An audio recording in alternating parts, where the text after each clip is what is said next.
Hello everyone, Pedro with you, and in this video I'm going to show you how to separate names in Excel. So actually it is very easy. First of all, of course, you need to open Excel, and if you have this type of column where the full name and for example birthday is located and you want to separate them to name, surname, and birthday in different columns, I'll show you how to do that in one simple step. So first of all, you need to select where your full names are located. So for example, in my case, I will select this region, and now you need to simply click on the data right here and find the button called text to columns. So go with the text to columns.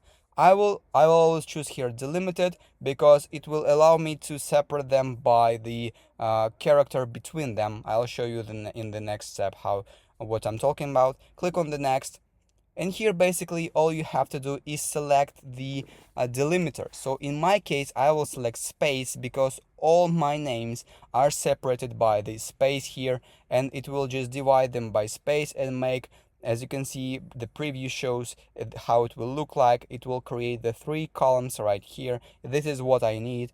If your names are separated with the comma, for example, you will just need to select here a comma. If it's separated by semicolon, go with the semicolon. I will go with a space. So click next. And here I will just go with the general format and click on the finish. Click on the OK right here. And as you can see, it perfectly separates the name, surname, and birthday to different columns, and I don't have to do it by myself. And basically that is it. That is how you can separate names in Excel. If you found this video useful, leave a like and subscribe to the channel. Thank you.